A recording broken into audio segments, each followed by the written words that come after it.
Forum on Ag and Rural Issues.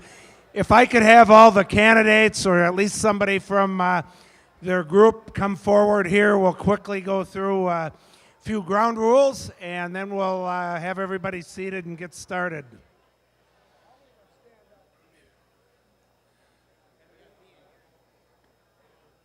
Dan, hey, Kent TC. Kent, how are you? I'm from Lake Crystal. That's where I very live. Good. So, very good, sir. All right. so, but I coordinate these forums here. So, Awesome. I really appreciate that.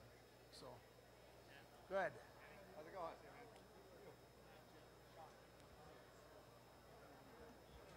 Well, I'm going to, the only one we're going to draw for seating order is for you three, because everybody else, we're seating them by congressional district, and since there's three of you, who wants to draw first?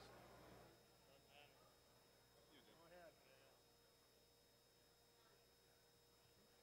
Two?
Big four candidate forums here at Farmfest.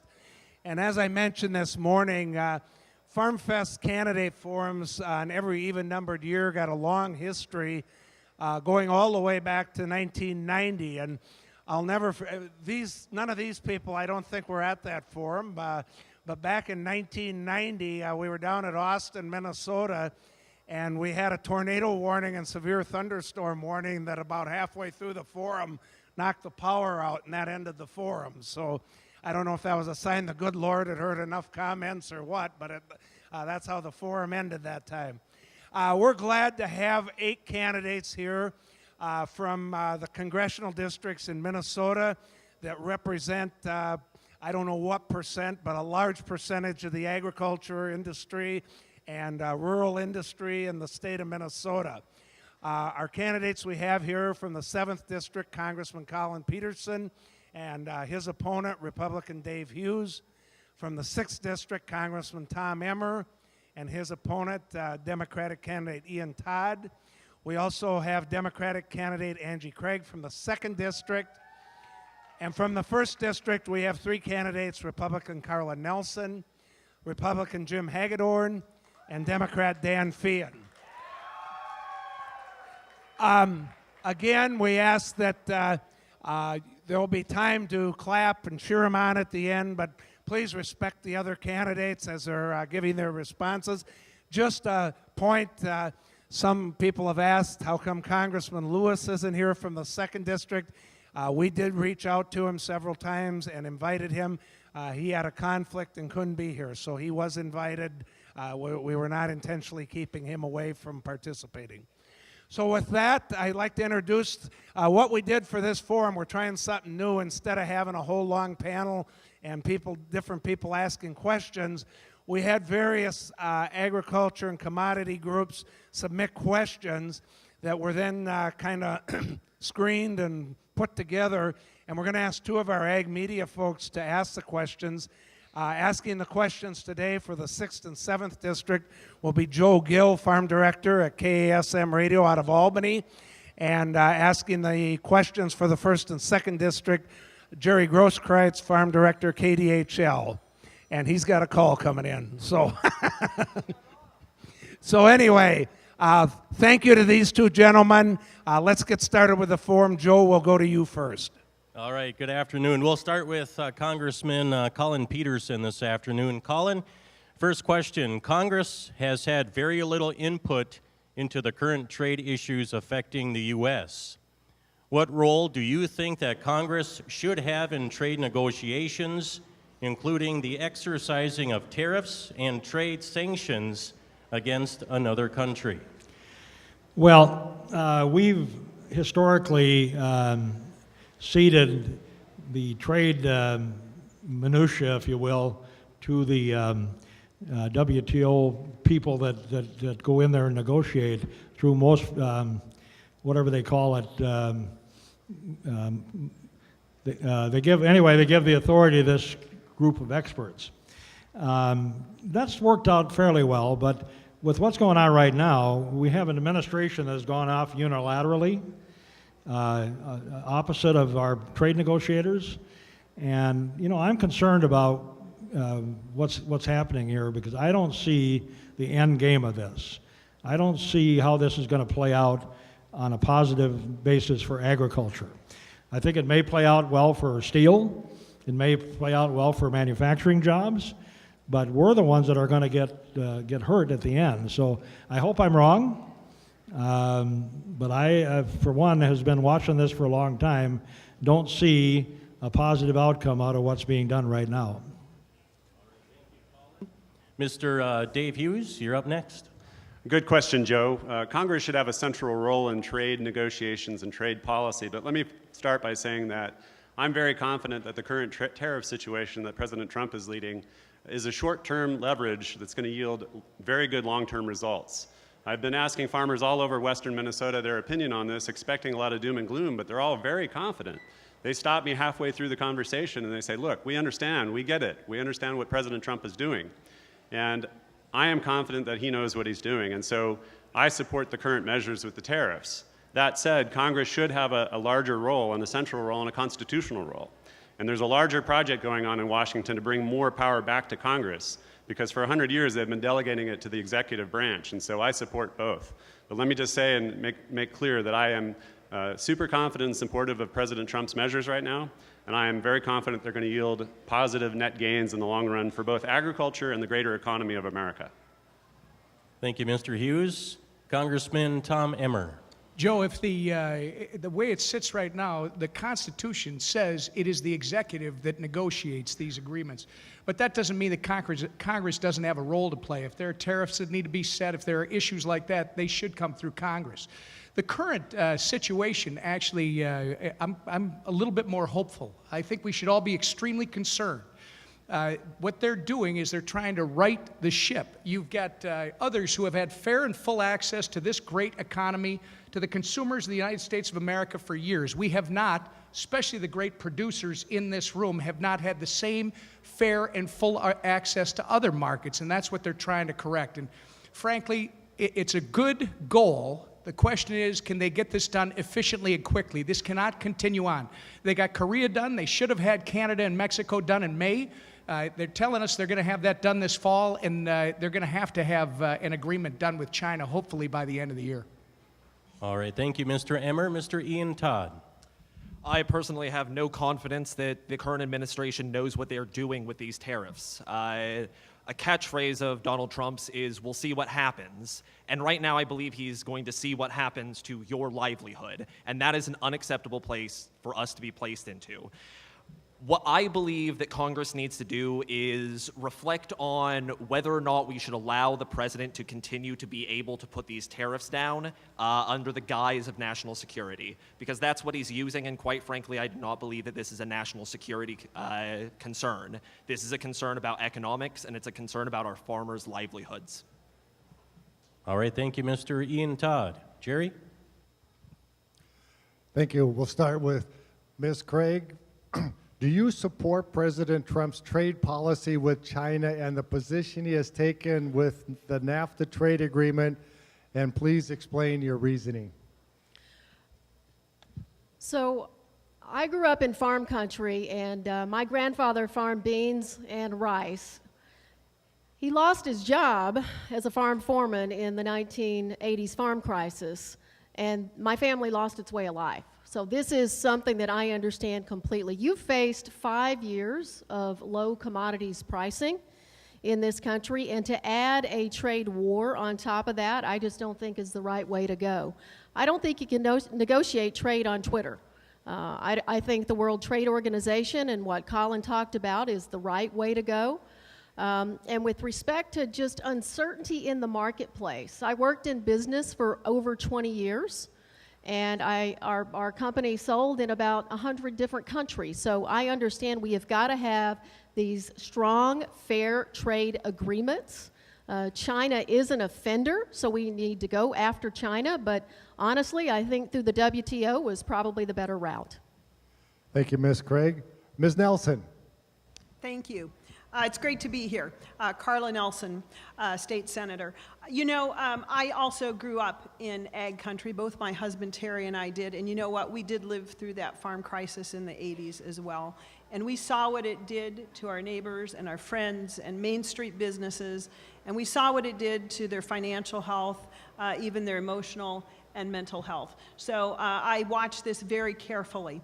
The fact of the matter is we have not had fair and free trade for a long time. For too long, our country has not had that fair and free trade that I support. I applaud President Trump for taking the bull by the horns here. But I do want to say that in talking to farmers across the district from Winona to Worthington, we have patience. We have patience that there will be a better deal at the end with greater and fuller markets. But the patience is waning. We're watching closely. Thank you, Ms. Nelson. Mr. Hagedorn. Hi, I'm Jim Hagedorn. I'm running for, I don't know if this thing's on. Where we got? Can you hear me now? There we go. Sorry about that. I'm running to be a conservative reinforcement in the U.S. House and to partner with President Trump. Now, the president campaigned on these issues, and he said there were some trade deals that needed to be reworked with China, Mexico, and others. And so we have to give him a little bit of latitude as the chief executive to get that done. I trust and hope in the end he understands that we have to increase exports for all, especially our great producers in agriculture. My general feeling on tariffs, however, is that I believe they're only lucrative to the governments that impose them and the industries that they try to protect, and that's on a temporary basis. I'm running for Congress to sustain agriculture and our rural way of life, and that means three things. we have to try to keep the price or the cost of farming low. We have to be able to sustain farmers when times are tough. And we have to do everything possible to have global markets and exports for the finest agricultural products in all the world to keep our commodity prices stable and hopefully ticking upward. Thank you. Thank you, Mr. Hagedorn. Mr. Fian. Thank you. Thank you, and thank you everyone for turning out today. My name is Dan Fian, DFL candidate for the 1st District, running to succeed Tim Walz. By background, former soldier with 2 tours in Iraq. I was a middle school teacher, and I also served as an acting assistant secretary of defense. I spent a lot of time in national security, and I fully know the threats that are around the world, but I also know what it takes to take on those threats, and that's not going at it alone. So when I think about the people in this room and that are here at Farmfest today, and I think about the blood, sweat, and tears and decades it took to open the markets that are open today, I think about how that was not one person alone that did it. So it should not be one person alone that undoes that great work. And I do not buy the idea that we as Minnesotans should just take one for the team when it comes to the trade war, that we should just accept that this is the state of being, that maybe it'll get better eventually. I don't accept that. Our Congress is a co-equal branch of government that must be at the table when all matters of trade are discussed, and that is what I am running on. Thank you, Mr. Fian. Mr. Hughes, your second question. Do you support the administration's $12 billion rescue plan for American farmers? And what other measures could Congress consider to offset the lost farm income from the current trade wars? Two-part question, Joe. So I do support the $12 billion bailout. Of course, presently we don't have a lot of details about that, how it's going to be administered and by whom, and the details of that. But the president has said that he expects that to be a one-time deal, and that's because he's confident that his other trade efforts are going to yield fruit very soon. So I support it, and in terms of Congress, Congress's role in that should be to work with the president to make sure that that is administered in a way that makes sense, and they should have some input on that since they hold the purse strings, and then be ready to assist in any way that the president asks for. But certainly Congress, co-equal branch, should always assert themselves, should administer good oversight of that program as well as everything else regarding the executive, and so that's what they should be doing. All right, thank you, Mr. Hughes. Mr. Emmer. Thank you, Joe. Is this on? I don't think this one's on. There we go. First, the Commodity Credit Corporation that they proposed this $12 billion. The administration promised to provide a safety net for our agricultural community if, in fact, they start to feel some negative effects from the attempt to actually restore fairness and reciprocity into the trade system. Anybody who claims it's been fair simply hasn't been paying attention. All this administration is asking for everybody in this room is that you be treated fairly, the same way we treat everyone who's selling product into our country. This $12 billion, it sounds good, but I want more, it sounds good in terms of the number, but I want more facts. Tell us how you're going to administer it. It probably would be better, you're looking at 2.5 million bushels in surplus, corn surplus. Why don't we talk about buying that and blending ethanol year-round at the RVP 15 year-round? Why don't we do things that actually are going to stimulate the marketplace instead of another program that doesn't have a lot of definition to it? Thank you, Mr. Emmer. Mr. Todd. I don't think that we should have ever gotten into the situation which we needed to have this $12 billion bailout for farmers, but I understand that we are in that situation now, and I do support helping our farmers out. Now, that was not ideal. These tariffs, this trade war, we should never have gotten into this mess in the first place. So I don't like the idea that we had to put this $12 billion in, but since we got into this problem, yes, we need to make sure that we are protecting our farmers. We have that duty. Now, some of the things that we can do, because we are here, I'd like to see more local markets being opened up. I'd like to see, we've done that in Northeast America, and it's been working out quite well. So some more local markets and figuring out other ways to sell our products. I'd like to see some more biodiesel, for example, and I think that that's one place where more soy could be sold, because we are going to have to find new markets, because we won't reopen all of them in China. Thank you, Mr. Todd. And finally, Congressman Peterson.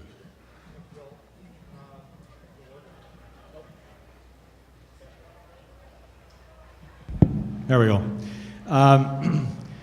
Well, I had breakfast by accident at 7:30 the morning after they decided to do this with the secretary. So in that breakfast, he recounted their discussions with the economists and people at the department that they did on Monday, trying to figure out what they're going to do with this and how they came up with the $12 billion. I've been sworn to secrecy as to be able to talk about what actually they're thinking about doing. But I can say this, from what I've been told, I think this is going to be a situation where it's going to cause potentially as many problems as it solves. Now maybe they'll change things by the time they come to the final resolution here. But it's, you know, it's hard to be against helping farmers, you know, because they're having a tough time. But we spent 20-some years trying to get off of ad hoc disaster-type payments, and we were able to do that. And now this is going back to it. That's the other concern I have about this. All right, thank you, Colin. Jerry? Ms. Nelson, we'll start with you in this round. Given the current struggling farm economy, do you feel that Congress should strengthen the farm safety net provided under the commodity or crop insurance titles of the new Farm Bill? And if so, what specific measures would you propose?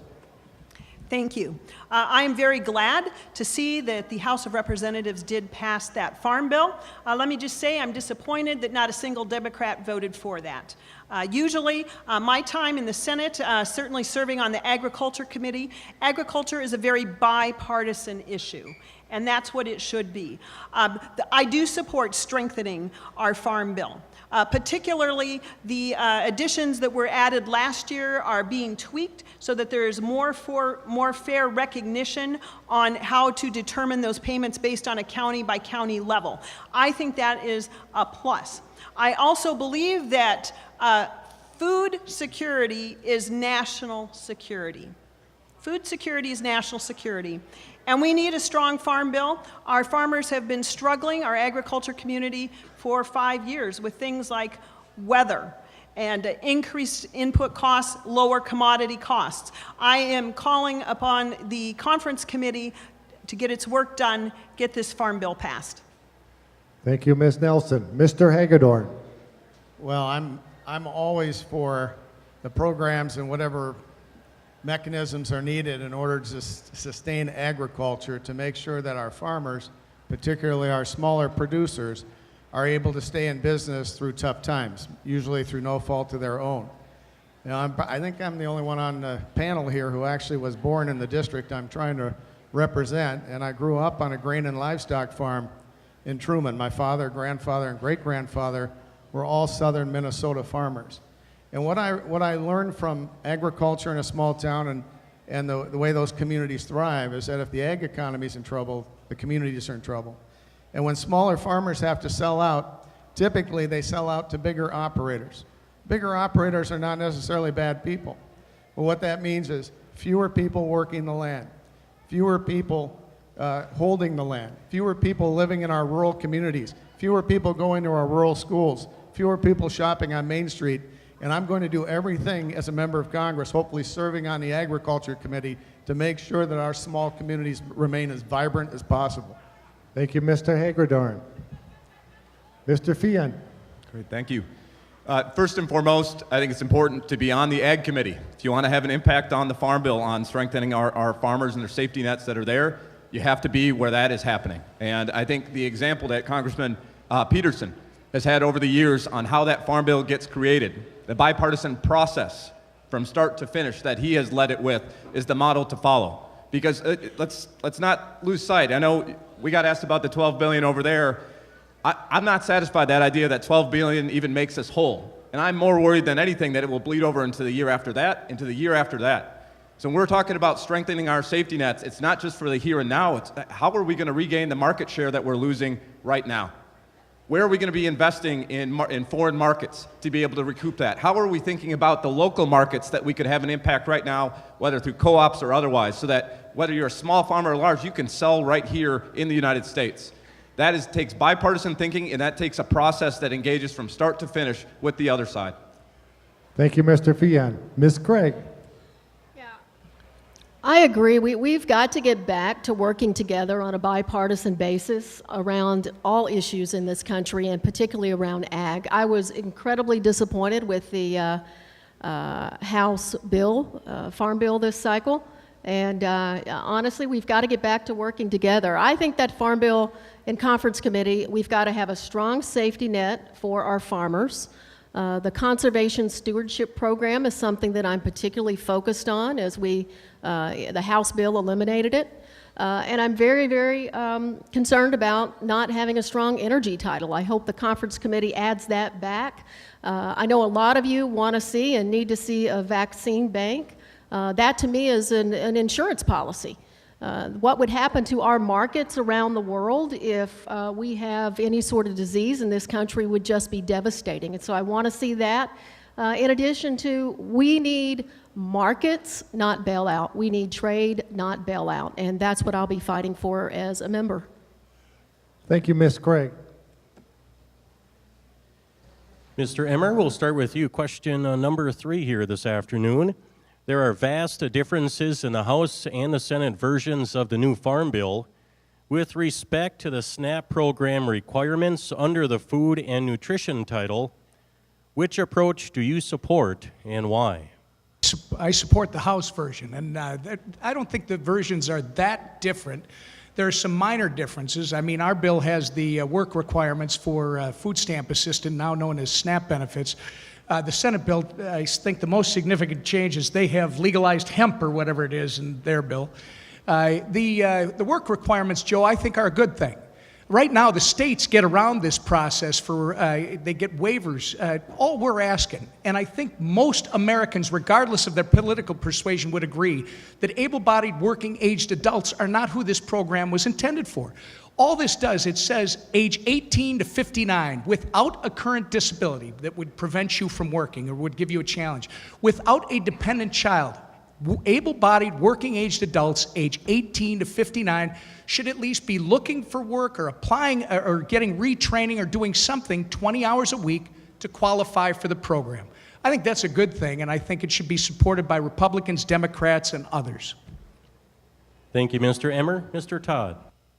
I think the House bill is a clear indication of how Republicans are often unwilling to work with the Democrats. I think that this bill was created very much in favor of Republican ideology and did not consider bringing Democrats to the table because it wasn't necessary.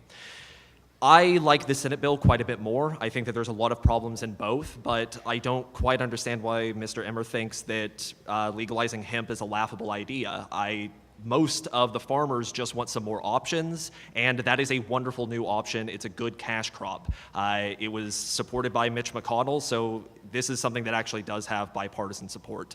So I do like the Senate bill quite a bit more. I would like to see a better farm bill that actually considers the issues that everybody faces and not just one party.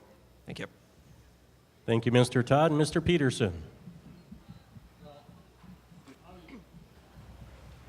They don't want to turn me on. There we go.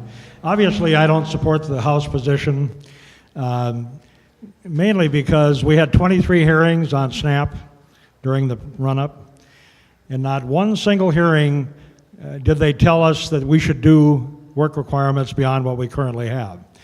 We have had work requirements in SNAP since 1996. I was in the room with Bill Clinton and the Blue Dogs when we did that.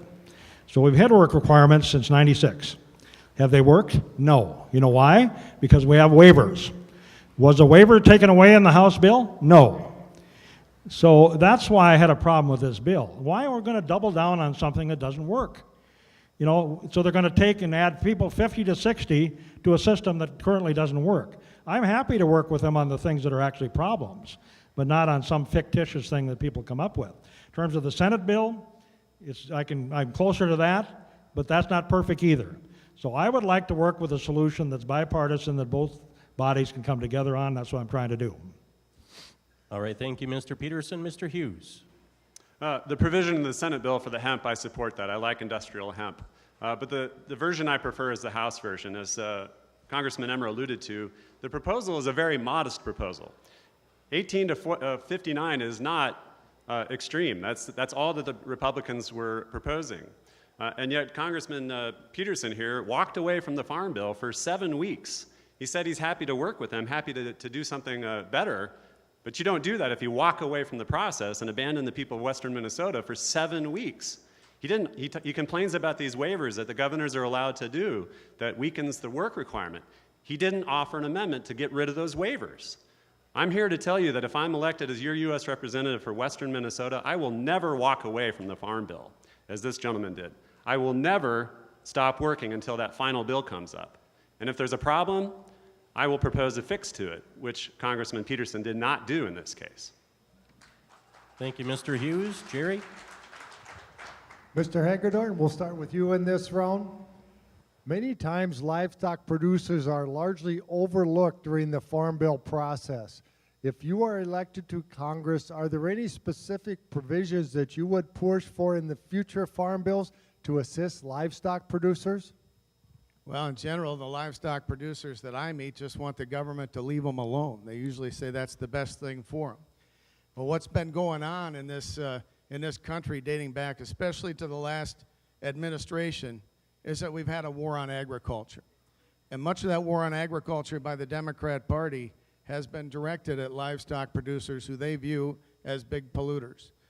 Regulations like Waters of the United States, very bad idea. These frivolous lawsuits that we see across the country. Just one recently shut down a producer in North Carolina. We have hog producers in our district that have had to pay millions and millions of dollars for that type of stuff, and it needs to be taken care of.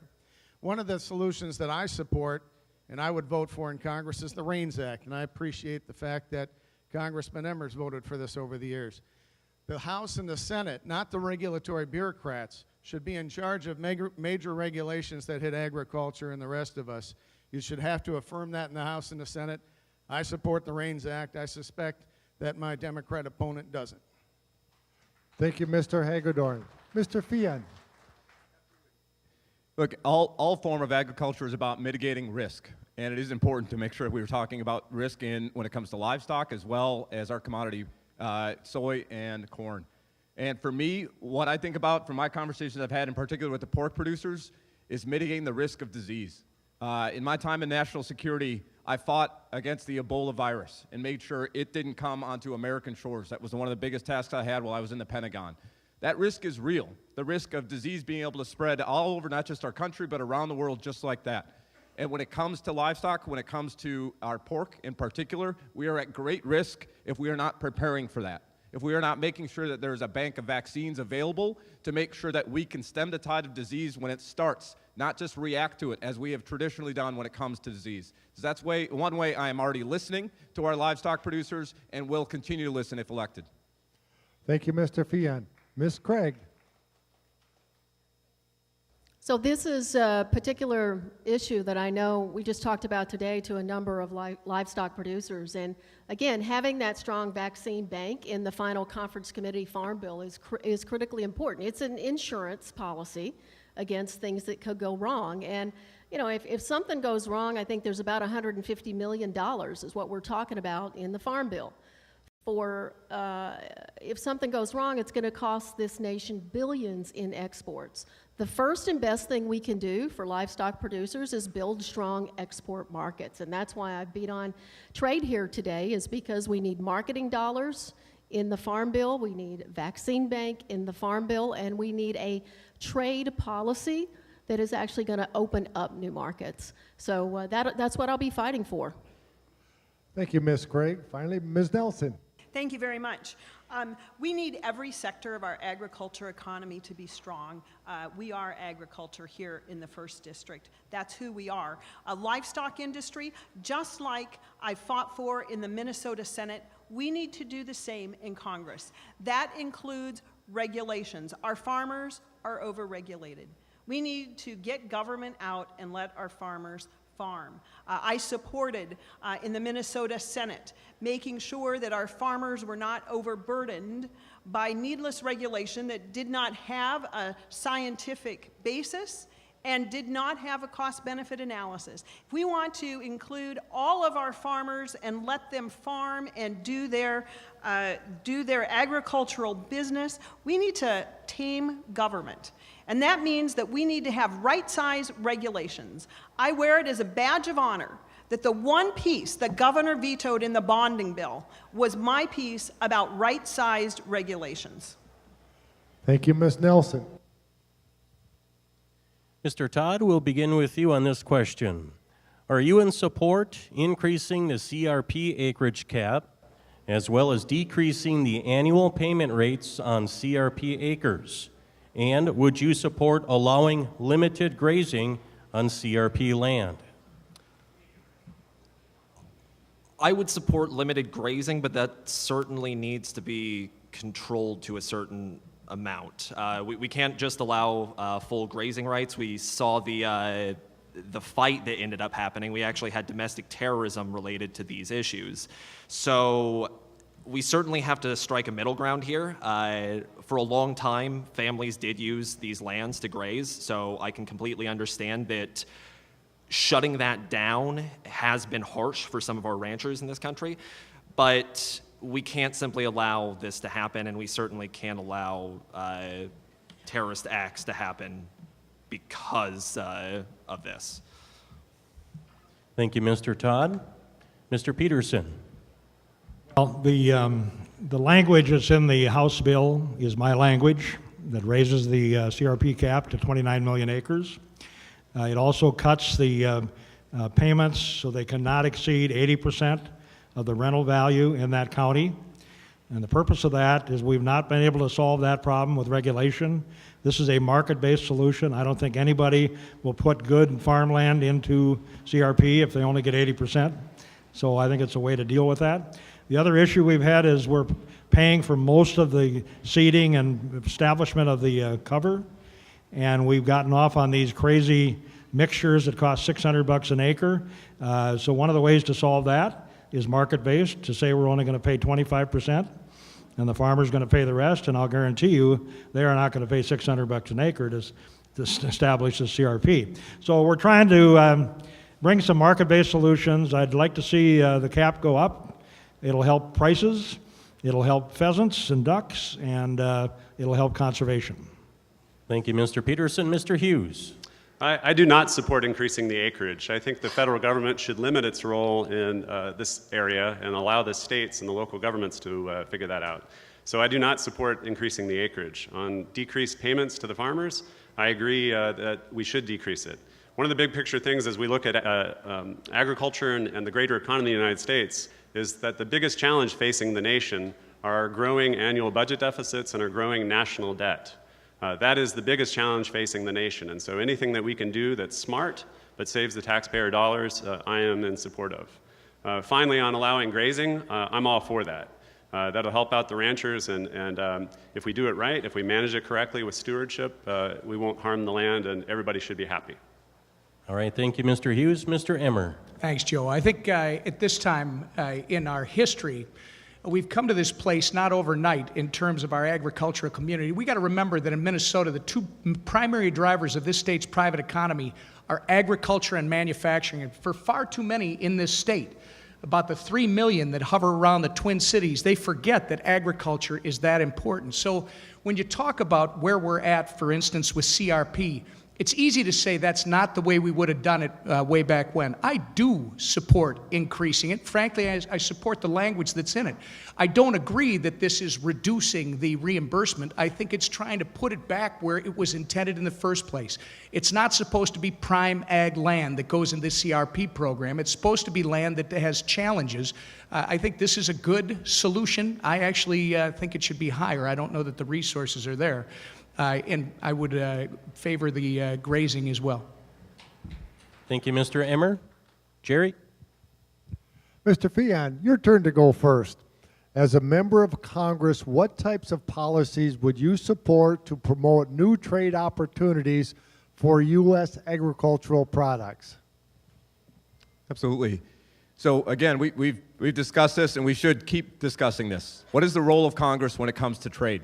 That is a question we're asking because right now there is not nearly enough of one. And again, it's Minnesotans that are taking one for the team with the after effects of a presidentially made alone trade policy when it comes to that. So again, foreign market development is where it starts. That was the hard work of Minnesotans and many other people to be able to open up markets like China in the first place so that we could have access to them. That work you can't take for granted. That work took decades. And so it has to be continued investment in foreign markets to make sure that we are coming to there. There are places around the world that do need food and can be the source that Minnesota ultimately exports to. And Congress has to lead on that. Congress has to make sure that they begin the legislative process along the way so that the president ultimately decides whether or not to sign it. That starts with the Congress, because Congress ultimately is representative of Minnesotans, clearly not the president this time around. Thank you, Mr. Feehan. Ms. Craig. Yeah, I think this is one of the most important topics that we can talk about today. And, I would partner with someone like Tom Emmer sitting on this stage with me today. His concept, his ideas around opening up more trade to Cuba are exactly the right strategy for the United States. And there's a huge opportunity just waiting there for us. And I worked for 2 multinational companies. We sold, again, into 100 different countries. And what I will tell you is this: we cannot cede leadership on trade. We can't cede it because it takes years to get back into these markets if we abandon them. And so I'm telling you, it's a big world out there. America's about 5%, and we've got to have very strong fair trade policies, and we've got to be looking to proactively open up these new markets, not shutting them down. Thank you, Ms. Craig. Ms. Nelson. Thank you, Jerry. I support we must have the broadest markets for all of our producers, ag producers, manufacturers, and we must have the long view in mind. Let's make no mistake about it. China has the long view in mind here. We need to make sure that we have trade policies that give our producers the greatest markets possible. That also means that we look at new value-added products as well, as we have been leaders of doing right here in Minnesota. Things like ethanol. When I was supporting those ethanol producer payments in the House, I was teased a little bit. They said, Senator Nelson, the only corn you have in your district was the Libby Corn Tower. Well, that's as the House district. As my Senate district has expanded and the Congressional district, we know how important all of our agriculture products is, and we need to include innovations that bring in those new value-added products as well, and then give them the most open markets possible. Thank you, Ms. Nelson. Finally, Mr. Hagedorn. I certainly support trade agreements and things to expand that, and I'd be part of the committee, and I'd encourage the president and his administration to do that. But I'm a little bit amused by some of the Democrats on the panel, especially my competitor here in the 1st District. Trump's trade war, Trump's trade war. Look what Trump's doing to the farmers and all this stuff. This is a temporary deal. He's trying to work it out. China's been dumping on us for 16 years. Obama did nothing about that. And during the Obama administration, we had a war against agriculture by the Democrat Party. Regulations driving up costs. Obamacare crushing farmers. A death tax that sent farmers out of business. And global warming extremism to the point that sent energy prices up. 40% of the cost of a bushel of corn is energy. And if you want to put farmers out of business, there's more to it than trade. There's also the cost of farming, and we have to limit that, and I would do that as your representative in Congress. Thank you, Mr. Hagedorn. Mr. Peterson, we'll begin with you. Do you support the waivers being given to oil refiners by the EPA, and what additional measures can be taken by Congress to strengthen the renewable fuel standard? Well, I'm the co-chairman of the Biofuels Caucus, and I don't know how many meetings I've been in with Mr. Pruitt, with the administration, with other members of Congress, trying to get this administration to live up to what they promised in Iowa in 2016. And we have been all over the map, with RINs and all kinds of other issues that have roiled the market. So I'm, mystified as to why we can't get year-round E15. There's really no reason that we shouldn't be doing that. And, you know, the administration, as the president has said, we're going to have year-round E15, and we still haven't got it. So, you know, I've introduced bills to get rid of the waiver, the RVO, to do whatever we can to get this market moving again, and I'll do whatever I can to make that happen, because 40% of our corn, more than 40%, goes into ethanol. Thank you, Colin. Mr. Hughes? Are we here? There we go. I support the concept of the waivers that you're asking about. If there's a petroleum refinery that is undercapitalized to meet the requirement, I think there should be an opportunity for them to get a waiver. So the concept is there, and I support that. As to the details of it, I think maybe Congress needs to take a closer look. For the renewable fuel standard, strengthening it, I just think the year-round blending, that makes a lot of sense. I don't think we need to necessarily automatically increase the billions of gallons per year every single year. I'm not sure that's necessarily always the measure of merit. But I am a big fan of ethanol. It's a wonderful product. I'd like the industry to maybe cooperate more with or collaborate more with the petroleum industry so that eventually we can get to a point down the line where the mandate is no longer required. That's a long way off, but we have to start working in that direction. There's some of the elements of what we do at the federal level that bother me, using taxpayer dollars to do certain maintenance on the blended fuels. If it stands on its own, they should stand on their own. All right, thank you, Mr. Hughes. Mr. Emmer? Thanks, Joe. Am I on? So first off, I find it interesting that every time someone is being mistreated by government, the first reaction is, we should mistreat somebody else too. The petroleum guys, let's face it, when it comes to energy, we do not have a free market. That's the problem. I don't think we should be harming the petroleum guys, but the idea that they're going to work with the ethanol guys and give up 30% of their marketplace, that's not going to happen without the EPA starting to do its job. And there's been a change of leadership at the EPA, which looks like it's going to be a good thing in terms of this topic. And the administration is working towards year-round E15. And as I said when we started, this would be a better solution with a domestic market than creating a $12 billion program through the Commodity Credit Corporation. So we should absolutely be looking at E15 as a year-round solution. And then let's let the petroleum guys compete and let the ethanol folks compete with them on a fair basis. Thank you, Mr. Emmer. Mr. Todd? I think sometimes when we're jumping into new markets, some people do need that leg up. Right now, the petroleum market does not need a leg up, but we need to make sure that we are providing more ethanol.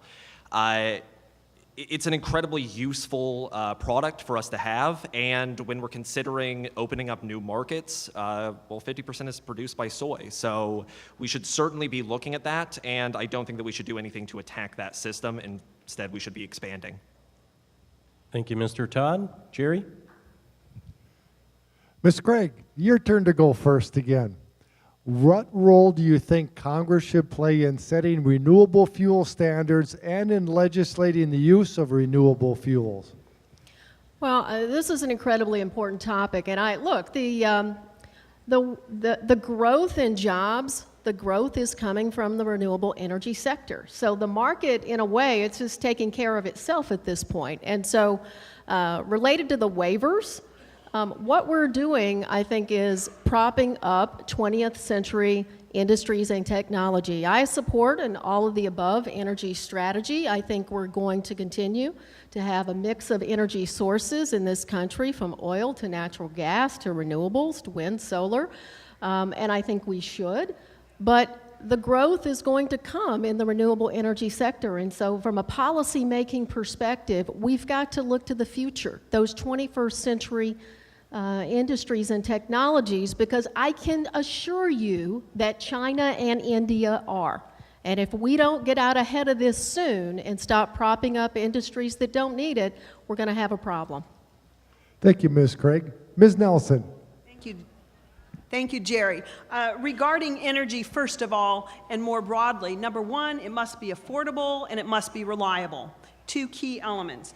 Regarding renewable energy and energy in general, I support all forms of energy, but I am very focused on domestic energy. Energy independence. And the other thing to recall and note is that we need baseline power. We need to have that baseline power if we're going to have affordable and reliable energy. So we need to allow those waivers. We need to make sure that we have the energy that our farmers need, that our people need across this state and across this nation. And that's one of the driving factors in cost inputs is energy costs. We also need to look at a more fair, even playing field when it comes to energy. Thank you, Ms. Nelson. Mr. Hagedorn. Well, I was just over with the corn growers this morning talking about this, and you know, my father used to tell me how when he was on the agriculture committee in the 70s, he used to be a congressman here a long time ago, he and Chuck Grassley worked on the first program to take excess production, convert it into ethanol. That's where it started. In 2007, I believe the chairman and others, Chairman Peterson and others, put together a bill, and they kind of overpromised. They kind of made it into a panacea. Over time, though, the ethanol industry has evolved, it has matured, it's kind of on its own. I'm not somebody that says when government steps in and creates a marketplace that we should pull the rug out from under it.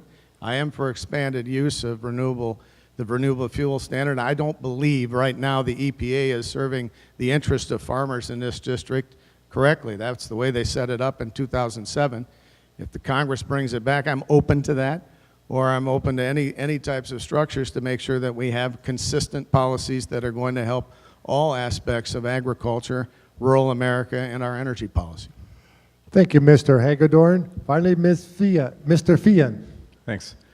No, I do not support the waivers for a number of reasons. Firstly, I am deeply concerned about our own energy independence. And as long as we are continuing to make sure that the fossil fuel industry is at the lead of that, then we are relying on other countries for that energy, and we are not independent with it. And with the promotion of ethanol, which is deeply intertwined in the first district way of life, by not making sure that stays strong, we again are making ourselves less secure as a country. But I also oppose it for a different reason. And maybe I'm at odds with my colleagues on the Republican side of things. I think it is Congress's job to legislate. I don't think it's the EPA's job to legislate. I don't understand why the EPA believes its role is to step in here and change what Congress has laid down as the law. That is my approach in Congress. It is the co-equal branch of government. If there is a change that needs to be made to this, then it should come through legislation. And I'm going to continue to support the renewable fuel standard because that is the law. Thank you, Mr. Feehan. Joel? Mr. Hughes, we'll begin with you. Do you feel that Congress should or should not support legislation that creates a guest worker visa program for immigrant employees currently employed in agriculture production and processing? And please explain your reasoning. Congress absolutely should create the legislation for the visa worker program, for the agriculture worker program. I've visited dairies and poultry farms all over the district, and they all tell me that the current system doesn't work so well. Particularly the dairy situation with the TN visas and the 9-month period that doesn't provide stability. It's not desirable for the people that run the dairies. It's not desirable for those that they're trying to attract from Mexico and other places. U.S. Representative Goodlatte had a bill that had a 3-year period there, and I thought that was a good bill, but unfortunately Colin Peterson voted against that, as did many others. So I think Congress should take a central role in that. I think they should strengthen a guest worker program because our farmers need it, our economy needs it, and I think that's a great idea. Thank you, Mr. Hughes. Mr. Emmer. Thanks, Joe. First off, this immigration issue has become so politicized because people right away want to talk about taking down the laws. I mean, I've heard at least one candidate, maybe two up here, talking about it's the law. The first thing we got to keep in mind is we need to enforce the laws that are in the books. And if we're going to ignore them, then government loses its credibility. And if you don't like the laws, you need to change them. Currently, we've had 2 bills come across the House floor. They had 3 in the Senate that failed. The 2 in the House both failed. Different groups voting for them, primarily Republicans. There's currently a solution that's been proposed, ending the H-2B program and creating an H-2C program that will allow 40,000 a year, 40,000 guest workers a year in the meat and poultry industry on the ag side, and 400,000 for others. It has a 60-day touchback provision for people who are here illegally. They can go back to their country of origin, and after 60 days, they can re-enter the visa system. I absolutely think we should be looking at solutions like this. All right, thank you, Mr. Emmer. Mr. Todd. Yes, we should absolutely expand our work visa program. We need people to do these jobs, and a lot of these industries have been harmed greatly. And it's not just agriculture, it's across the board. We're seeing a lot of industries suffering because they're not able to get the workforce that they need to perform the job. Now, when it comes to immigration, I think that some of the things that we could do is some novel approaches in dealing with undocumented immigrants, because they need a path to citizenship. A lot of them would be citizens if they could become citizens. And if we could expand out some of our work visa programs so that they can find a legal path to citizenship, I would love to see that. And that's the kind of things that we need to be working for, so that we actually have a good working communication on how do we allow people to become citizens in this country. Thank you, Mr. Todd. And finally, Mr. Peterson. Well, I've been working with Bob Goodlatte, who was chairman of the Ag Committee before I was, on this issue for quite a while. And I did not support his first version because majority of agriculture was against it. But I worked with Bob over the last number of months, and I am one of 2 Democrats that have signed on to the H2C program that Tom talked about. So we have introduced that bill. It didn't get a vote before the recess, but we're hopeful that we'll be able to build enough support, and I'm working to try to get some more Democrats. What it does, it sets up a mandatory E-Verify system. It does have a touchback that some people are concerned about, but it's been shortened up, so you can go have lunch in Rainy River, and you're come back and you're qualified. You know, so we've got this set up in a way that I think will work. It'll get at the issue, and you know, I've been working on this and support it, and hope that we can get this called the Ag and Legal Workforce Pact in this Congress. Thank you, Mr. Peterson. Jerry. Ms. Nelson, your turn to go first. Securing a reliable and competent workforce is extremely important to the future of our nation's rural economy. As a member of Congress, what measures would you propose or support to enhance the rural workforce? Thank you, Jerry. These are things that I've worked on in the Minnesota Senate. We need to do a number of things. One, yes, to your previous question, we need to make sure that we do have those safe and secure borders, but we need to make sure that we have an immigration policy that works. Quite frankly, we have more jobs than we have people who can fill them. We're specifically seeing that in the rural community. Things like making sure that all of our kids have access to dual enrollment so they can do career and tech education while they're in high school. Making sure that our ag educators can actually work in the summertime with their students when there are crops in the field. Those are the type of things that we should be looking at on the education side to make sure that we have that full, complete workforce. We cannot leave any workers behind. We need to make sure that we have career planning in our high schools so that all kids know their plan, so that they have that career training at the end of high school or higher education. That includes workforce training at all levels. Thank you, Ms. Nelson. Mr. Hagedorn. I certainly support vocational and everything else in that area to keep pushing people to move into other careers, necessarily don't have to be in four-year colleges and so forth. The main thing I think that we face in rural America is we have to make sure there's quality of life. We have to make sure there's opportunity to make sure that people want to stay or come back to our rural areas. And a lot of that has to do with making sure that our ag economy is very strong, and we've talked about a number of issues in that area. I'd like to address the border security area. I'm somebody who supports the President's program to defend our borders, secure America's borders, have merit-based immigration. But one of the things that has concerned me for 30 years, basically since the last immigration bill, is that both sides are holding up a work program that could be useful for farmers and others in our country to make sure those jobs are filled. And that's because the Democrats want citizenship for all the illegals. The Republicans want border security first. I don't support amnesty. I do support the border security first. But in the end, I'd be somebody that would advocate for a work program to fill those jobs and to make sure that people have a chance to build up credits for citizenship if they come here and do that. Thank you, Mr. Hagedorn. Mr. Fian. Yeah, absolutely. This has been the undertone of the last year of the campaign. It is on everyone's minds. What does the future of the 1st District look like? What does the future of Southern Minnesota look like? And how do we solve our people problem? Where are those people going to come from?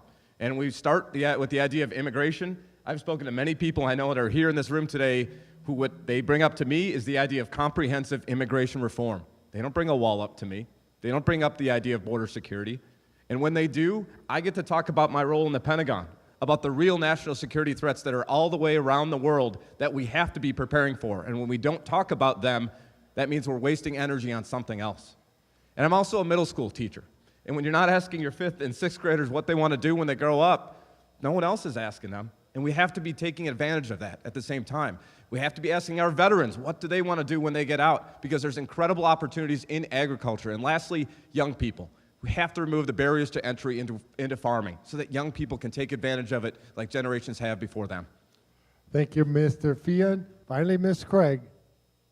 Yeah, so I think the question was around measures to enhance rural workforce, and this is just an absolutely key part of my campaign. I had responsibility for 16,000 employees for a major Minnesota company before I decided to step out and run for Congress. And what I've learned through that work, as well as the fact that we have 4 sons, 2 of them are in a traditional 4-year college, and 1 of them is in a technical trade school, is that we have to stop telling kids that everybody's got to go to college. And we got to stop an education system that teaches them as if everybody is. We have got to reinvest in vocational training in this country, technical education. And toward that end, I am so damn proud of my son Josh because he's getting an advanced manufacturing degree in a technical training school, and I guarantee you he's going to make more money than either of the other 2. Thank you, Ms. Craig. Joe? Mr. Emmer, we'll begin with you. There are many infrastructure needs in rural America, including roads and bridges, improvements to locks and dams, rail upgrades, and expansion of broadband. Are there measures beyond the Farm Bill that Congress could consider to address these needs? Absolutely. In fact, the Farm Bill, and I know your question is beyond it, includes grant money for all kinds of broadband projects which would be applicable to greater Minnesota. But that part aside, roads, bridges, ports, there is a major infrastructure bill that's being moved along. It's run into some issues because of FAA renewal. There was a complete reform in how we direct our planes in the airspace, which slowed it down. There was disagreement amongst Republicans and Democrats on that reform. I do not agree with the current proposal that hasn't really been rolled out yet, but there's an idea of a public-private partnership which is being promoted as you sell assets and the public entity then will work with the private company to run those public assets. I don't agree with that because that doesn't work in greater Minnesota, where you don't have the population, you may not have the assets. So I think it's more of a traditional ask. We need to restore more authority to the state to collect money and keep money and put that money to use where it's most important. And the federal government will have a role, but it should be fulfilling its role and its promises when it comes to supporting infrastructure improvements. All right, Mr. Emmer, thank you very much. Mr. Todd. Yes, we absolutely need to invest in more infrastructure, and it needs to be well beyond just what's in this Farm Bill. I'm glad that there is a lot to expand broadband internet because that is something that our rural communities are in desperate need of. It's become downright necessary in this day and age to have access to internet. But I do worry. We're in Minnesota where we have one of the best infrastructure programs of any state, and yet we still have bridges that collapse. We have not been investing as a country in infrastructure in the way that we need to, and it almost feels sometimes that once we finished our interstate highway project in the 90s, the maintenance ended. And we need to make sure that we have proper maintenance and that we are expanding because we are an ever-growing country and we have ever-growing needs. Thank you, Mr. Todd. Mr. Peterson. Well, as Tom said, we do have a rural development title in the Farm Bill, and it does put money into some of the infrastructure. And we've been trying to tighten that up because a lot of that broadband money has gone to overbuild existing systems, and we're trying to stop that. In the other areas, the problem is resources. We have not been able to come up with a way that people can agree on how to raise the money to fix the roads, to fix the locks and dams, fix the bridges, and so forth. It absolutely needs to be done. The railroads, anybody that's been out on the roads knows that it needs to be done, but we cannot get a consensus on how to do this. We now have gone back to trillion-dollar deficits, which is not going to make it any easier to get this done. So I don't know, if I have the complete solution, but, I'm willing to consider raising the gas tax if it's dedicated to roads, and that's a way to get some of the money. The Republicans are not going to go there, I understand that, so we'll have to try to figure out some way to try to make this happen. Thank you, Mr. Peterson. Mr. Hughes. I support increasing infrastructure funding and effort because there's a great need out there. I've talked to farmers and ag producers and manufacturers all over the district, and it's definitely there. There's a couple of ideas. First of all, I would never support raising a gas tax. Our problem at the federal level isn't a lack of revenue, it's a matter of spending. We're spending a lot of money on things that are not constitutional and things that are wasteful. Rather than increasing the price at the pump for our citizens, how about we cut back in some of the U.S. departments in the discretionary part of the pie? I could rattle off a bunch of departments where we could do a 10% cut in their annual budgets, and that would pay for it. So I would not support a gas tax. But we need to pay attention to that. And then the other part of the equation is the state of Minnesota, the legislature, and the government there needs to get their act together. They're spending $150 million per mile on light rail when what they ought to do is fix our bridges and roads out here in greater Minnesota. And so as a member of Congress, I will encourage the legislature of Minnesota to do the right thing, and hopefully we'll have a Republican governor there soon. Thank you, Mr. Hughes. Jerry. Mr. Hagedorn, your turn to go first.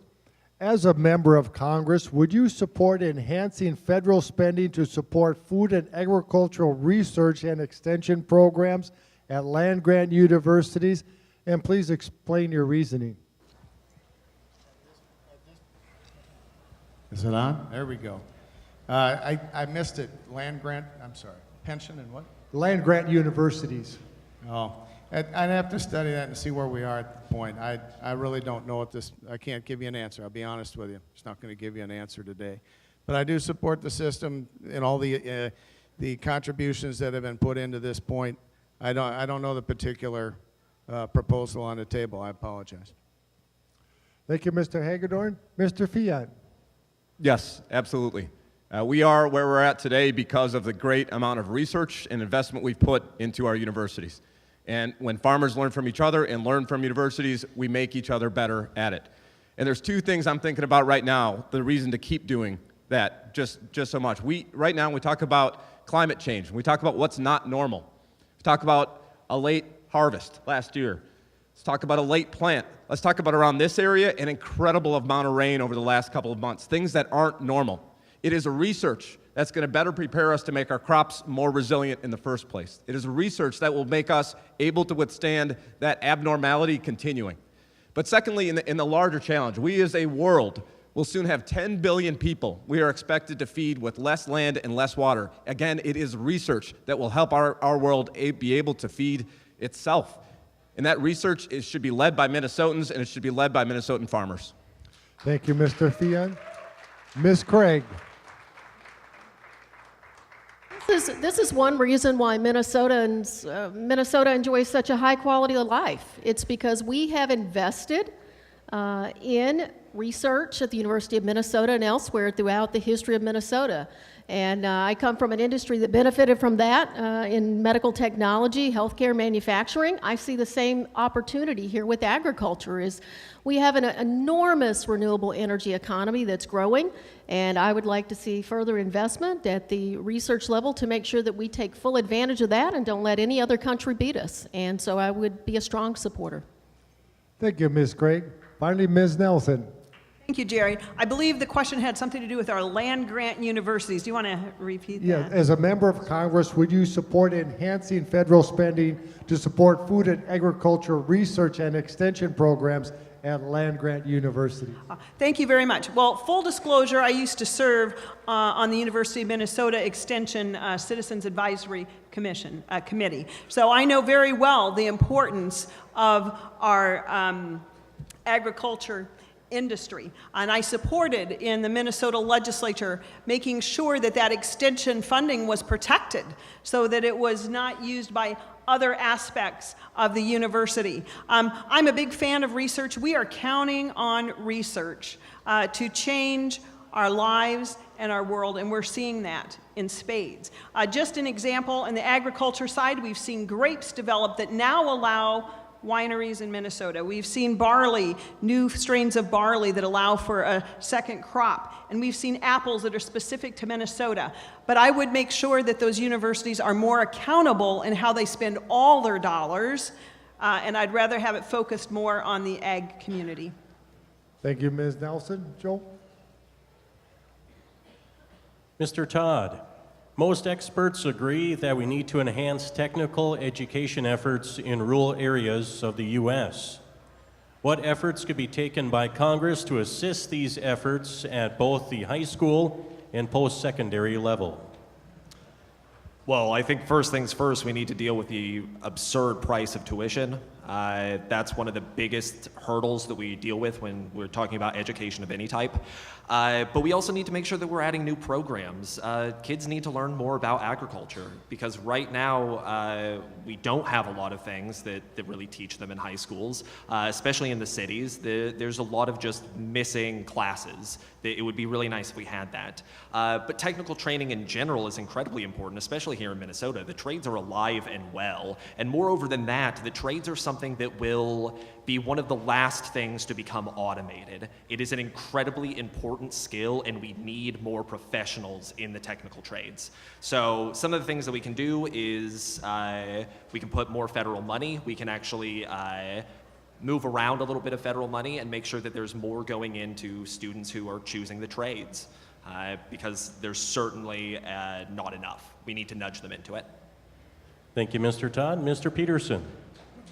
Well, one of the biggest mistakes we've made in this country is we got away from technical colleges and two-year degrees, and people became convinced that if you didn't have a four-year degree, you weren't going to be successful.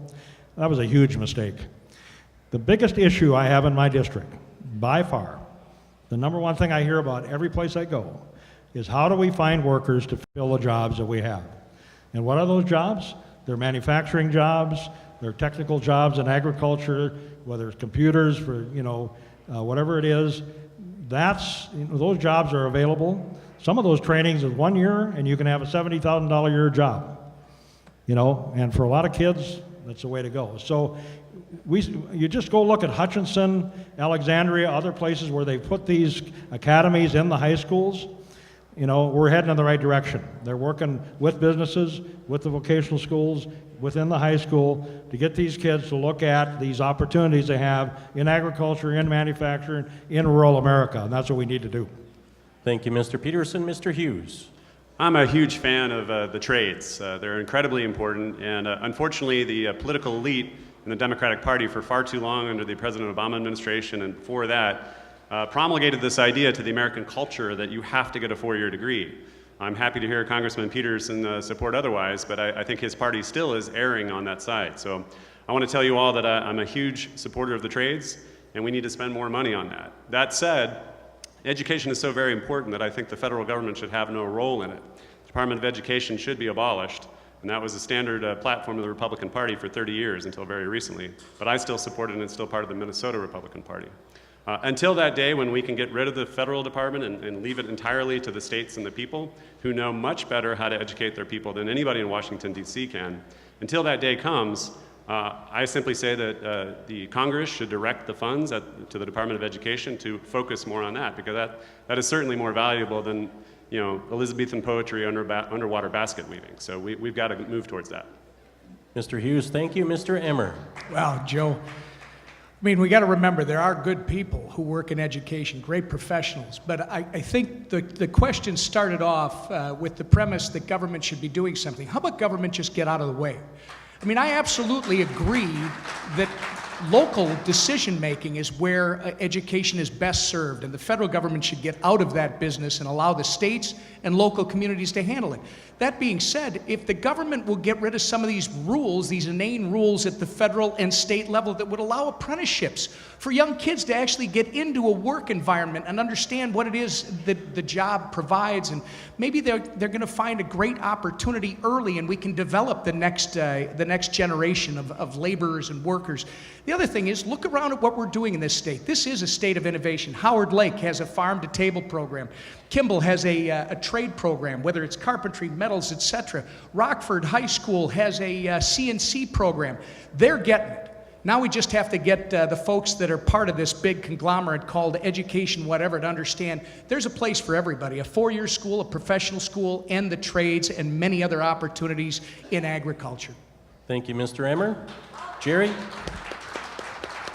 Mr. Fian, your turn.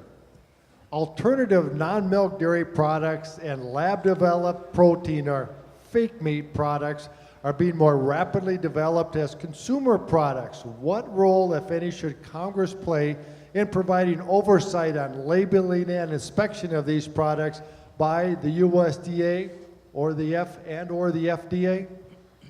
Yeah, absolutely. I believe the role of oversight as it relates to the FDA and the USDA is to make sure that things being produced for consumption, for human consumption, are safe. And there is science and research to conclude that, and our role is to follow that science and research and to make sure we are understanding it in the immediate, 5 years down the road, 10 years down the road. I mentioned earlier the challenge we have ahead of us as a world. 10 billion people we need to feed with less water and less food. The science has to lead us down that road to make sure that we're able to do so, and it is the role of oversight. Congress has two roles, after all, and one of them is oversight, to make sure that those executive agencies are doing their job to make sure what we are putting out to people is safe. Thank you, Mr. Fian. Ms. Craig. I worked for over 20 years in FDA, Food and Drug Administration regulated industries, and I'll just liken it to this. Sometimes they would go off and put together a 1,400-page proposed rule and forget to talk to a doctor or maybe an engineer that actually makes the product. So if we're going to talk about growing meat in a lab, we ought to talk to a cattle farmer. We ought to talk to people and not only properly regulate, but also properly describe to the consumer exactly what they are buying. So, I think if we're going to do this, we absolutely have to regulate, but we also, to make sure it's safe, but we also have to just be smart about this. People need to know they're not eating meat if they're not eating meat. Thank you, Ms. Craig. Ms. Nelson. Thank you, Jerry. We always have alternative products, new developments, and it is the role of the FDA to make sure they're safe. So that's number one. Secondly, when it comes to labeling, a key thing there is that actually the labels be accurate. But all too often, government oversteps and tries to say exactly what should or shouldn't be on that label, sometimes when there's no scientific evidence behind that. So I trust consumers, give them accurate information. One of the problems, the other issues with the FDA is it takes so long when we are thinking about new products coming to market. Sometimes it takes years and years and years. So the FDA is another example of big government that should be streamlined to be more favorable and more consumer friendly in a more timely manner, and its decisions should be based upon science and research. Thank you, Ms. Nelson. Finally, Mr. Hagedorn. I think the question had to do with labeling and whether Congress has a role in making sure that we have proper standards across the country, all 50 states, so farmers can produce products, agribusiness can make products, and we can get them across the country and not have one rogue state like Vermont decide that all the labels have to change for everybody else. The Congress has taken those actions in the past, and they should. As far as every other regulation, we do need to pass bills in order to take power away from the regulatory bureaucrats and move it back to the people's representatives. That's why, again, I support the REINS Act. Every regulation of over $100 million or more should be affirmed by the House and the Senate, and that safeguards agriculture, consumers, and others to make sure that things are going to be done the way the people in the United States would like. Thank you, Mr. Hagedorn. Joe? Thank you, Jerry. Mr. Peterson. In reference to the dairy industry, there's a lot of anxiety right now. Herds are being sold on a weekly basis. There's mixed feelings regarding the dairy margin protection program, and things economically when it comes to numbers just are not panning out right now. What is your message to dairy farmers and dairy farm families? Well, it's a tough situation, and we have a lot of volatility in the dairy market. We've seen a 20-cent shift between blocks and barrel cheese. Then it goes to 0, then it went back to 12 cents. I understand that people are frustrated with the margin protection program. So in the bill, I was able to convince the Senate and the House to go to $9 margin, to cut the premiums, and if you're a producer with less than 120 cows, we cut that in half again. So it's almost free. In addition to that, you're going to be able to be in the livestock gross margin program and a new crop insurance program that's going to come out this week, that's based on revenue like corn.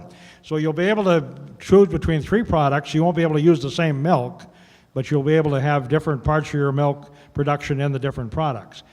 I think that's about as good as a safety net as we can put in place, but some producers still will not sign up. And so the margin protection, even though you're guaranteed money, 20% of the people didn't sign up. So I don't know. Thank you, Mr. Peterson. Mr. Hughes. My message to the dairy farmers is that I'm listening and I'm hearing what they're saying. I've been all over the district. I've listened to heart-wrenching stories at every fair, every county I've been going to.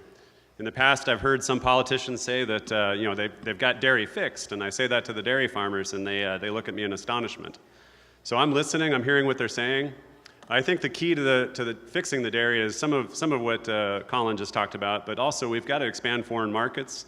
And we've got to knock down some of the unfair practices. We're aware of the situation in Canada with the 270% tariff, and we've got some difficulty with Mexico right now. They're a huge importer of our dairy, and so we've got to, I'm confident that the President is going to resolve that matter as quickly as possible so we can get more dairy into Mexico. But also we've got to be tougher with the EU. They've had all sorts of barriers in the past. We allow their products in, and then they come up with some fake science reasons not to allow our stuff. So we've got to be a whole lot tougher, a whole lot more skilled with our negotiation of our trade deals so that our dairy farmers have expanded markets to sell their product. Thank you, Mr. Hughes. Mr. Emmer. Thanks, Joe. First, big and small need to survive and thrive, big and small dairy operations. It shouldn't just be one or the other, and far too many people are hearing that you have to be big in order to stay in business. You should be able to sell milk as milk. That's one of the issues that was brought up here today. An almond is not a mammal. It shouldn't be called milk. It shouldn't be called milk, and it shouldn't be in the dairy section. Milk should be in the dairy section, one. Second, it's about this trade issue. You've got to start attacking the problem. I mean, I was told by colleagues when I got to Congress, when we did NAFTA, one of the big mistakes we made, and we didn't realize it, was how Canada and the U.S. operated when it came to our dairy. These trade negotiations are incredibly important. Tax reform was important. We got to do more with health care. There are many things that we can still do, but it's making sure that these folks can survive today, that we have the established farmers wanting to stay in the dairy business and get young kids back into the dairy business. Thank you, Mr. Emmer. Finally, Mr. Todd. Yeah, I think that Congressman Peterson brought up a lot of good points, and we do have to be very diligent in the way that we deal with this. We had quite a bit of an explosion in the dairy market earlier in our country's history, and I'm afraid that we can't necessarily keep up. So we have to be able to open up new markets. That is absolutely critical in order to keep the dairy industry alive and well here. And that means that, yes, we will have to deal with certain regulations that other countries have in order to be part of their markets. I think that we could have a few pilot programs in which we help get to those standards, and that way we can start opening up those markets and freeing the markets here at home for the people who do engage in that type of trade. We have to come up with novel solutions, and we must speak with the dairy farmers themselves because they have been suffering for a long time. But I know that there's solutions. We can absolutely find them, and it has to do with trade, and it has to do with finding an equal balance. Thank you, Mr. Todd. Jerry? Thank you, Joe. Ms. Nelson, your turn to go first. It's an issue that hasn't been brought up, but it's a very huge issue to farm families during these tough times, that one of their members of the family doesn't have a full-time, off-time job providing health insurance. So what is the solution? If you could wave your magic wand, how could you fix it? Thank you, Jerry. Health insurance, the lack thereof, the lack of affordability, the inability to see the doctor of your choice is a huge problem. You know, I was here in Minnesota. Well, I've been here for 35 years. But you know, before Obamacare, I just want you to know that a lot of the things that we were doing in healthcare were working. We did not need the federal government to come in and tell Minnesota how to do healthcare. We were already insuring those with pre-existing conditions.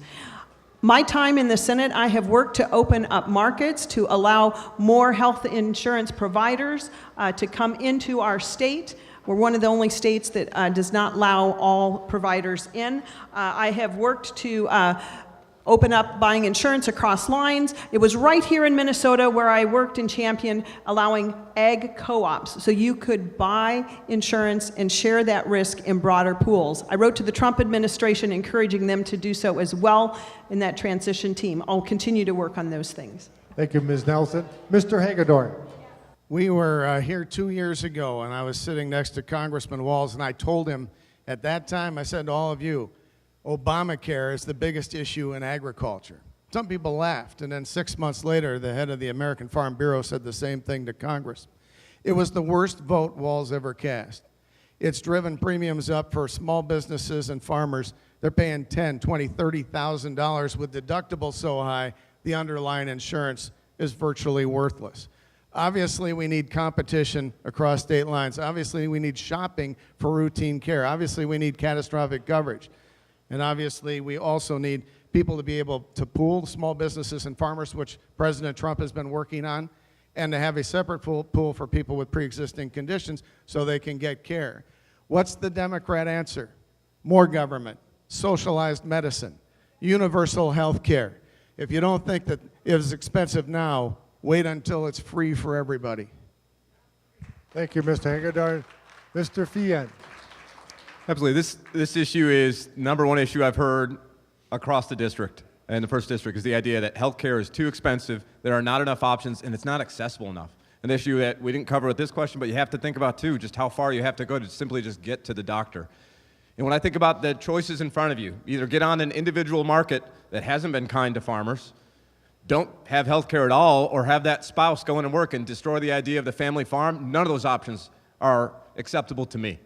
But I'm someone who looks forward, who wants to move forward.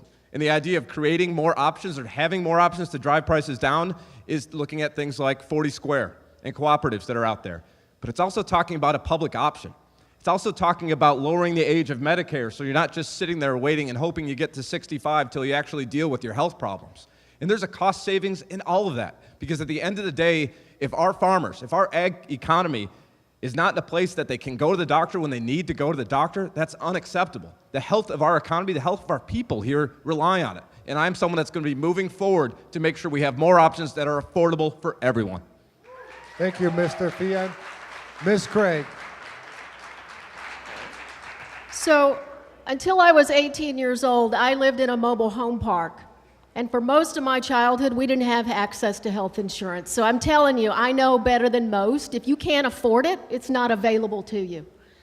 I'm going to work every single day to make sure we are open up both access and choice as a member of Congress. And what does that mean? We've got to fix what's broken today with America's healthcare system, but we got to stop looking a decade ago to say, oh, well, that's your plan. We got to fix politics if we actually want to solve this issue, because these are people's lives.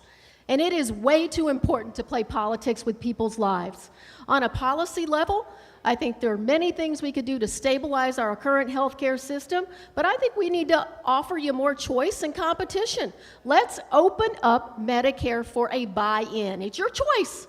Government, we're not going to make you, but let's let you buy into Medicare. Let's let you, those big insurance companies and the big pharma companies, let's let them compete with Medicare now. It's going to drive costs down for everybody.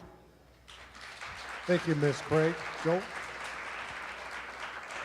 Thank you, Jerry. We'll get your closing comments. Each member on the panel will get 2 minutes. We'll begin with Colin Peterson. Colin, please offer your closing comments on why voters should re-elect you to represent them in Congress, or if you're on the panel, elect you to represent them. Colin? Thank you, Joe, and thank Farmfest and Joe and Jerry for what they've done here today. We appreciate having this forum and getting a chance to get in front of folks. I want to thank the people of Minnesota, and especially the 7th District, for giving me the opportunity to serve for quite a while in this district. It's changed quite a bit. One time the south edge was Alexandria and St. Cloud, and now I go all the way to Edgerton and Windham and almost to Iowa. But I've had an opportunity to serve on the Ag Committee the entire time that I've been in the House, and I now have risen to be the longest serving member of the committee on either side of the aisle. And it's, the way it works in Congress, the committee staff works for me on my side, and works for the chairman on their side. And we're the ones that have the primary responsibility to put this bill together. We have normally been bipartisan. And I was proud this year to be named the most bipartisan member of Congress in both the Senate and the House by a nonpartisan Republican-leaning group based on the votes that I've taken and the bills that I've introduced. So I've tried to work on a bipartisan basis. Unfortunately, this year it broke down, and the reason it broke down is this. I told the chairman that the food stamp provisions that were airdropped into the farm bill that were not done in the hearings were not going to fly on our side of the aisle. And I said, and I'm willing to work with you on this, and we can go part of the way and get this done.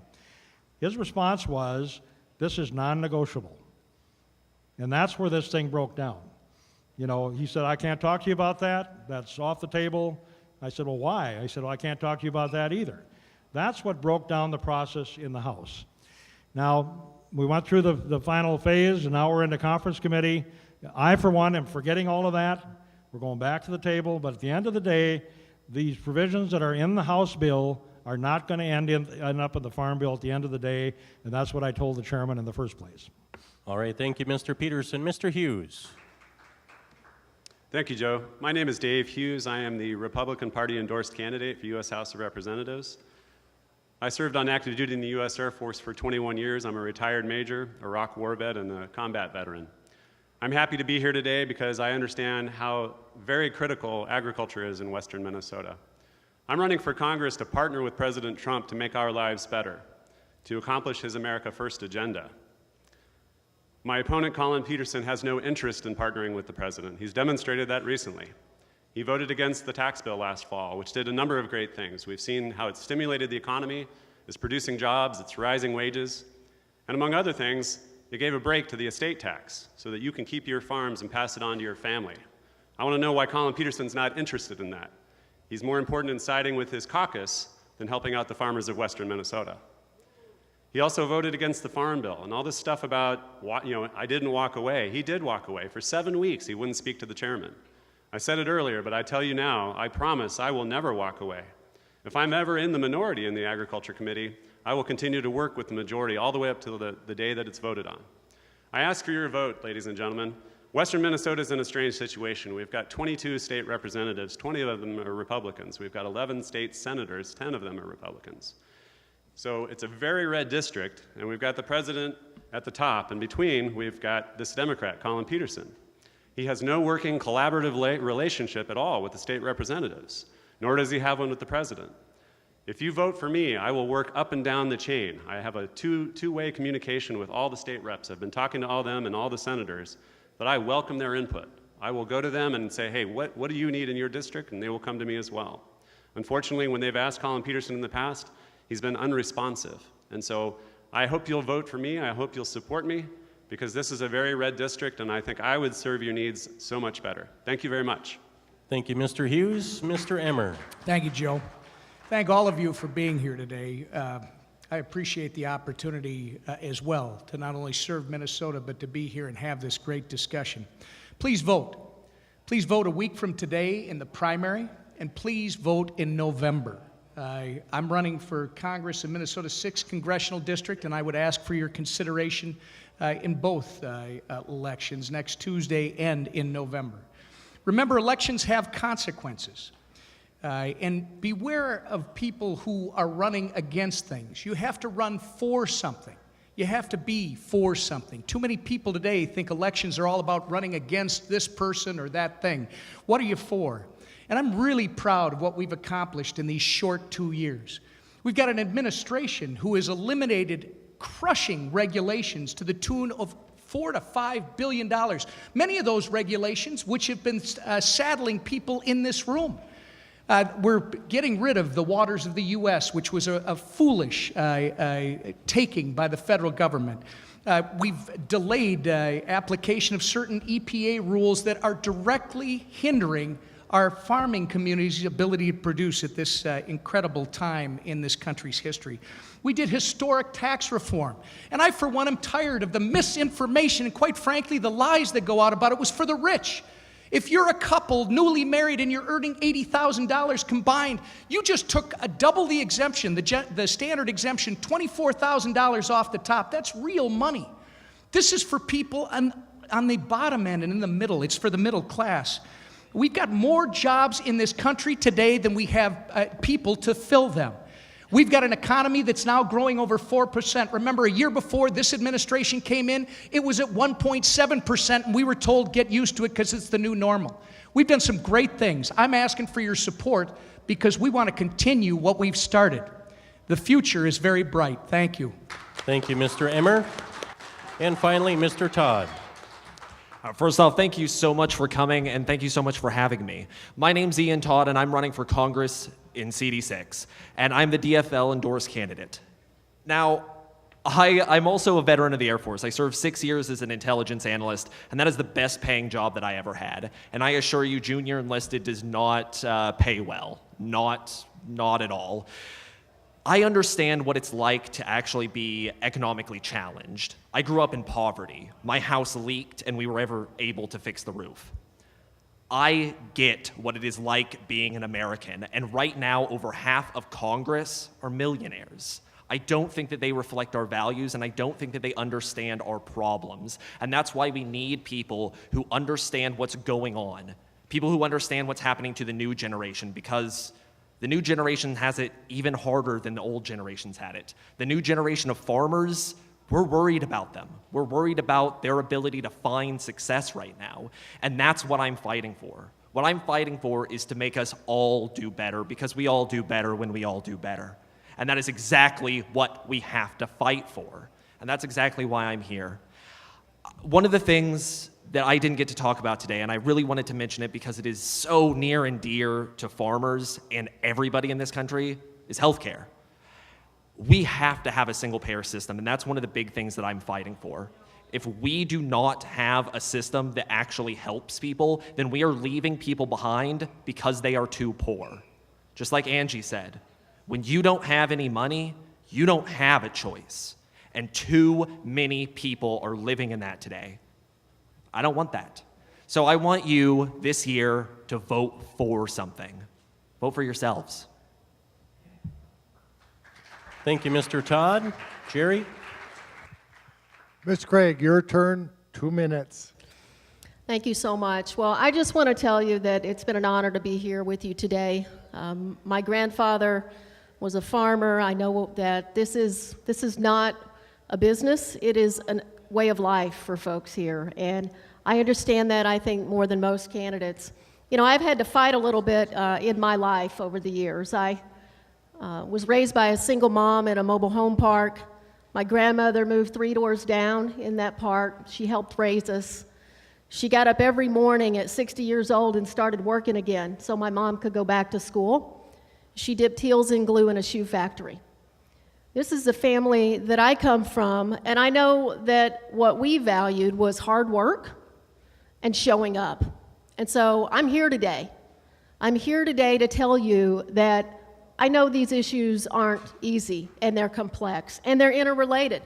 If you think about the challenges that we're facing in greater Minnesota, it's jobs, it's job skills, making sure that what we're teaching in our high schools and our community colleges actually matches the jobs that are going to allow us to build a working class in this country again. It's making health care more affordable for everybody. And I'll tell you, Over the last 10 years, we focused on access, but we have not gotten after cost in this country yet. And with 20 plus years experience, I can tell you I'm going to get after the cost of health care. Finally, the opioid epidemic. I just want to say this about it. So I shared with you that I have 4 sons. My oldest son, Josh, he's adopted. His birth mother died of an overdose 13 years ago. This is a challenge that we have got to stop ignoring in America, and if we have to take on Big Pharma to do it, we have to take on Big Pharma to do it. I understand your communities. We've got to have jobs and job skills, but you got to have affordable housing. You got to have affordable daycare, or nobody's going to stay in your community. And you've got to have high-speed internet, because education, healthcare, and none of it works. And ag if you don't have it. So thank you for having me. I am running against Jason Lewis for the 2nd Congressional District, and it would be an honor to serve the state of Minnesota. Thank you, Ms. Craig. Ms. Nelson. Thank you, Jerry. Well, it's great to be here, and I just want to thank all of you for being here. I don't know anyone that works harder than our farm producers, and often against more variables that are not in your control. So I tip my hat to you. I am State Senator Carla Nelson. I was born in ag country. I'm the daughter of teachers, the granddaughter of farmers. Some of those family farms are still in our family. You know, I met my husband Terry. I'll just give you we've been married 38 years now. Just a little tidbit that'll tell you all about us. Our first date was at a Farm Bureau annual meeting. Tells you a lot about my husband and a lot about our families. And our second date, well, that was at a tractor pull. That's who we are. That was 38 years ago.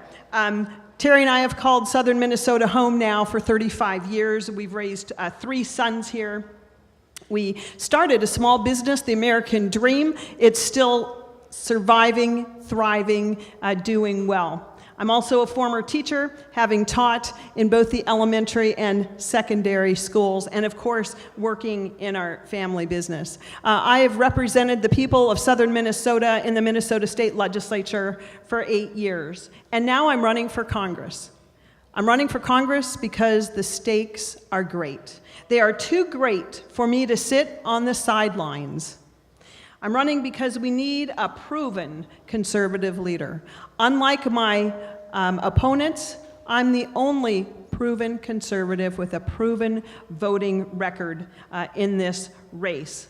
In the legislature, I have already accomplished the state things that, the things that President Trump has talked about, like cutting taxes, investing in America infrastructure, and manufacturing, and keeping our people safe within their borders. We need someone who will fight for our farmers and our ag community, and I'm proud to say I'm the only candidate that has a record of doing so, and every one of you know exactly what I will do in Congress. I will continue to fight for you and our way of life. Thank you. I'm State Senator Carla Nelson, wanting to represent you in Washington. Thank you, Ms. Nelson. Mr. Hagedorn. It sure is a pleasure to be here. Thank you for the questions and the opportunity. My first Farmfest was 42 years ago in Lake Crystal, 1976. I see Kevin Papp with the Farm Bureau back there. Maybe Kevin was at that in his home area. You know, I remember my dad talking to constituents and so forth and talking the issues. And, you know, maybe the issues have changed a little bit over the years. Agriculture certainly changed over the years. Even Farmfest has changed a little bit over the years. But what hasn't changed is that farmers love the land. Farmers do their work because they want to feed the world. They have a commitment to everything we believe in southern Minnesota. Farming is hard work. It's high risk. It's high capital. It's not always high reward, as we know. And the reason I want to run for Congress, one of the planks is to sustain agriculture and our rural communities. That means keeping the cost of agriculture low, as we've talked about. It means making sure that we have open markets for our commodities, for our products, and to make sure that we have programs in place to sustain our farmers in times when are tough, mostly through no fault of their own. But I've also learned over the years in talking with farmers, many of them, that they're American citizens too. And one of the reasons that we're running in this race is to give you a choice. The Democrats, well, they want to resist the president. They want to replace the president, and they want to take us back to the Obama policies and then some, with gun control, open borders, socialized medicine. I'm on the other side. I want to partner with the president to keep America safe, to make America prosperous, not by transforming America into some European socialist state, but to transform the federal government and make things better, to protect our God-given rights, the right to life, the right to keep and bear arms, and the right to religious freedom. I ask for your vote on August 7th and in November. My friends, let's restore America's greatness. Thank you. Thank you, Mr. Hagedorn. Mr. Fian.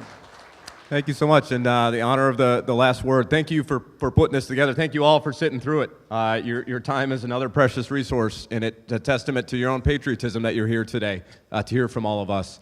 Again, my name is Dan Fian, and before I was searching for roadside bombs in Iraq or teaching middle schoolers, I was a seasonal worker detasseling seed corn. And there are a lot of jobs I've had in life. That is one I would not put at the top of the list to jump right back to, especially the day I stepped on a hornet's nest. But it gave me a deep appreciation to sit here humbled today to be talking about policy, to talk about how we can keep our southern Minnesota economy strong, especially our ag economy. And I think about the challenges that we just talked about today, 90 minutes worth of them, and that's not all the challenges that we're facing here today. But I think about the talent and resources we have to overcome those challenges. And I think about the optimism of the farmer. Y'all are optimists, and I'm an optimist too. You don't go through 2 tours in Iraq or a middle school classroom and not be an optimist at the end of it. But what I worry about today is that our Congress and our executive branch don't share that optimism. That they are not working just as hard as you to mitigate the daily risks you face in your life. That they, in fact, are making more risks for you, making it harder to thrive. And what this election is about, what the future of southern Minnesota is about, is the question of whether the farm economy is just, whether you are all going to be more than price takers, whether there's going to be dignity in your work, whether you're going to have predictability, stability in the policies that you can expect, and whether you're going to have leaders stepping up to achieve things together. When I was 19 years old, I witnessed 9/11. I witnessed their terror attacks. And I decided to step up in that moment and join the Army. And ever since then, I've been leading and achieving things together. You guys know this. The hard business of the ag economy is achieving things together, and that's the only way we're going to continue to thrive. And I'd be honored to be the representative of the 1st District to continue that work. Thank you so much. Thank you, Mr. Fian. But before Kent takes it back, I think everyone here should give a great big hand of applause and thank you to Kent Teesey for organizing these forums for as many years as I can remember, because he won't take the ball himself, and I think we should say thank you, Jerry. Great questions and great discussion. Let's give all of our candidates a nice round of applause. And thank you to Jerry and Joe, too. Thank you very much it went very good.